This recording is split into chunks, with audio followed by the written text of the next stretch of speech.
classes 2882. Today in this video we are going to read and learn class 8 English grammar. बच्चों आज हम इस video में English grammar पढ़ेंगे। इंग्लिश ग्रामर में आज हम पढ़ने जा रहे हैं सेंटेंसेस। सेंटेंसेस में हम देखेंगे कि सेंटेंस के कितने काइंड होते हैं और वो क्या क्या होते हैं। सेंटेंसेस के हम जो है दो एग्ज़ाम्पल्स आपको देंगे। इन दोनों एग्ज़ाम्पल्स को आपको याद करना है और जब आप याद कर लेंगे तो आराम से आप ये पता लगा सकते हैं कि कौन सा सेंटेंस जो है वो कौन सा है, यानी उसका नाम क्या है, उस सेंटेंस का नाम क्या है। और अगर आप एग्ज़ाम्पल याद नहीं करते हैं तो इसका मतलब सीधा सा ये होगा कि आप एग्ज़ाम्पल को देख करके या सेंटेंस को देख करके नहीं पहचान पाएंगे कि कौन सा सेंटेंस किस नाम का है। तो इसलिए ज़रूरी है कि जो एग्ज़ाम्पल आपको बताए जाएं उन एग्ज़ाम्पल को याद कर लें ताकि उस एग्ज़ाम्पल की काइंड, उस सेंटेंस का काइंड जो है यानी उस सेंटेंस का नाम जो है वो आपको याद रह जाए। तो चलिए बच्चों शुरू करते हैं। शुरू करने से पहले हमेशा की तरह आप वर्ड मीनिंग की नोट भी साथ में रख लीजिए और प्रैक्टिस जो ग्रामर की नोट है, प्रैक्टिस नोट, उसको भी साथ में रखिए। हमारे चैनल को सब्सक्राइब कर दीजिए, वीडियो को लाइक और शेयर कर दिए। तो चलिए बच्चों शुरू करते हैं। बहुत आसान तरीके से हम समझ लेंगे कि सेंटेंस क्या क्या हैं। तो सबसे पहले हम समझते हैं कि सेंटेंस के काइंड कितने हैं। तो there are 4 kinds of the sentences. Number 1 assertive sentence और नंबर 2 इंटरोगेटिव सेंटेंस और नंबर 3 जो है इम्परेटिव सेंटेंस और नंबर 4 जो है एक्सक्लेमेटरी सेंटेंस। ये 4 काइंड्स हैं सेंटेंस के। सबसे पहले तो आप इनको चारों को बाय हार्ट कर लेंगे। जब बाय हार्ट कर लेंगे तो फिर आराम से आपको ग्रामर समझना आसान हो जाएगा और कहीं पर भी कोई भी अगर सेंटेंस देखेंगे तो आपको पता लग जाएगा कि ये कौन सी काइंड है, यानी कि असर्टिव है, इंटरोगेटिव है या इम्परेटिव है या एक्सक्लेमेटरी है।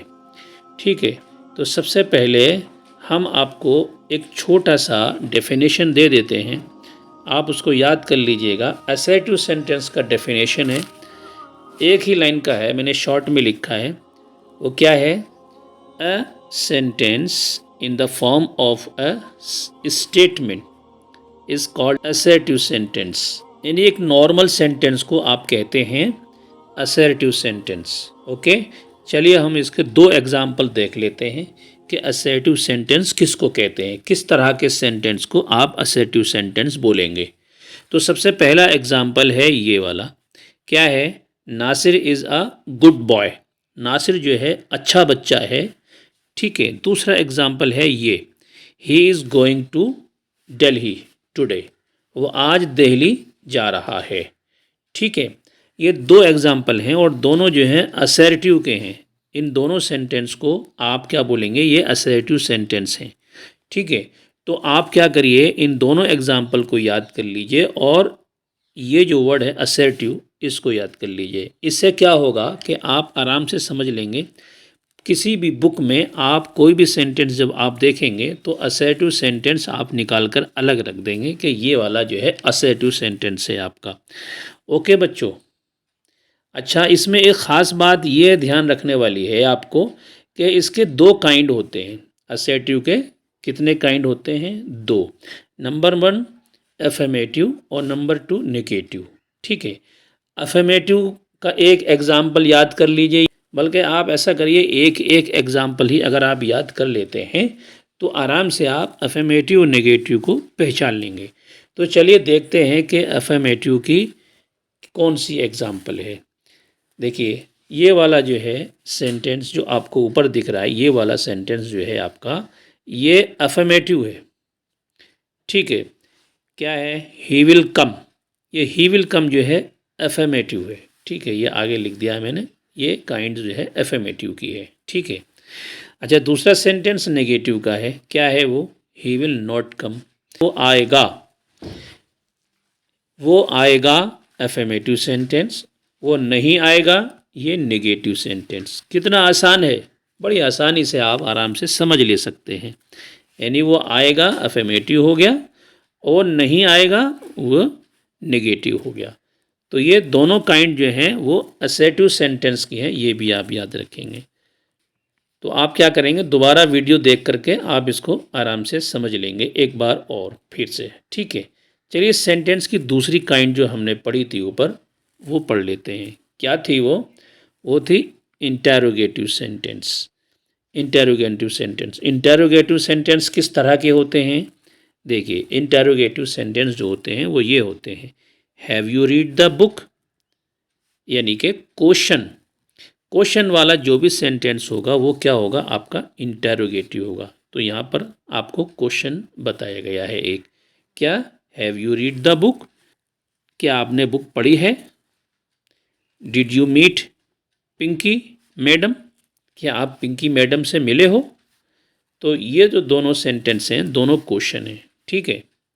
ये दोनों सेंटेंस जो हैं ये इंटेरोगेटिव के एग्जाम्पल हैं। अब हम तीसरी काइंड पढ़ लेते हैं सेंटेंस की, वो है इम्परेटिव, ठीक है। इम्परेटिव सेंटेंस क्या होता है, देखिए छोटा सा डेफिनेशन है उसका, वो मैं पढ़ के बता देता हूँ आपको, आप चाहें तो इसको याद कर लीजिएगा। अ sentence in the form of a command, request etcetera is called a imperative sentence. यानी कि इम्परेटिव सेंटेंस आप उस सेंटेंस को कहोगे जिसमें कमांड किया गया हो या रिक्वेस्ट की गई हो, हैं, उसको क्या बोलोगे आप, इम्परेटिव सेंटेंस बोलोगे, ठीक है। जैसे किसी से आपने पानी मांगा कि प्लीज़ पानी दे दो, तो ये क्या सेंटेंस हुआ आपका, इम्परेटिव सेंटेंस हो गया आपका। या आपने किसी को ऑर्डर दिया कि दरवाज़ा बंद करो, तो ये भी आपका इम्परेटिव सेंटेंस हो गया। चलिए इसको इंग्लिश में समझ लेते हैं, इंग्लिश में कैसे कहते हैं इसको। देखिए प्लीज़ ब्रिंग मी अ गिलास ऑफ वाटर, कि प्लीज़ आप मुझे एक गिलास पानी ला दो। तो ये क्या हो गया, इम्परेटिव सेंटेंस हो गया। दूसरा सेंटेंस क्या है, शट द डोर, दरवाज़ा बंद कर दो, ठीक है। तो इन दोनों सेंटेंस को आप क्या कहोगे, इम्परेटिव सेंटेंसेस कहोगे। ऊपर वाला भी इम्परेटिव सेंटेंस है और नीचे वाला भी क्या है, इम्परेटिव सेंटेंस है, ठीक है बच्चों। चलिए अब सेंटेंस की फोर्थ वाली काइंड समझ लेते हैं कि फोर्थ वाली काइंड क्या है। तो फोर्थ वाली जो काइंड है वो आपकी है एक्सक्लेमेटोरी। कौन सी काइंड है, एक्सक्लेमेटोरी काइंड है। एक्सक्लेमेटोरी काइंड क्या होता है, मैंने एक लाइन में आपके लिए एक डेफिनेशन लिखी है, आप चाहें तो उसको याद कर लेना। डेफिनेशन क्या है, a sentence in the form of a exclamation, expression of joy, sorrow, surprise etcetera is called an exclamatory sentence. यानी जिस सेंटेंस में आप देखो कि एक्सप्रेशन है किसी खुशी का या गम का, है ना, तो उसको क्या कहोगे, या ज़्यादा सदमे का, तो उसको क्या कहोगे, उस सेंटेंस को आप एक्सक्लेमेटोरी सेंटेंस कहोगे। चलिए इसका एग्जाम्पल देख लेते हैं, एग्जाम्पल से आप अच्छी तरह से एक्सक्लेमेटोरी सेंटेंस को आप आराम से समझ लोगे। एग्जाम्पल क्या है इसका, वॉच अ हॉरिबल सीन, यानी कितना ख़तरनाक सीन है, डरावना सीन है, ठीक है। इस तरह के सेंटेंस आप क्या कहोगे, एक्सक्लेमेटोरी सेंटेंस कहोगे इसको। दूसरा सेंटेंस देख लेते हैं, व्हाट अ ब्यूटीफुल रोज़, कितना खूबसूरत फूल है, यानी कि गुलाब है, कितना खूबसूरत गुलाब है। तो इस तरह के सेंटेंस को आप क्या कहोगे, एक्सक्लेमेटोरी सेंटेंस कहोगे, ठीक है बच्चों। तो ये चारों काइंड आपको समझ में आ गई होंगी, चारों काइंड को याद कर लीजिए और दो दो एग्जाम्पल इनके ज़रूर याद कर लीजिए बच्चों, ठीक है, क्योंकि आगे जो है इनकी काइंड्स बताई जाएंगी, ठीक है। जिस तरह से असर्टिव सेंटेंस की मैंने काइंड बताई ना, एक अफर्मेटिव एक नेगेटिव, तो इसलिए आप क्या करिए, आप इन सेंटेंस को अच्छी तरह से याद कर लीजिए, ठीक है। कौन कौन से सेंटेंस हैं आपके, असर्टिव, इंटेरोगेटिव, इम्परेटिव, एक्सक्लेमेटोरी, ठीक है। ये चारों सेंटेंस के पहले नाम याद कर लीजिए, उसके बाद इनके दो दो सेंटेंस याद कर लीजिए आप, और अपनी जो प्रैक्टिस नोट है उसमें आप कॉपी कर लीजिए, ठीक है बच्चों। तो उम्मीद है कि आपको वीडियो पसंद आया होगा और समझ में भी आया होगा। तो इस सिलसिले को आगे बढ़ाइए और वीडियो को शेयर करिए और हमारे चैनल को सब्सक्राइब कर दीजिए। तो मिलते हैं नेक्स्ट वीडियो में, ओके बाय बाय।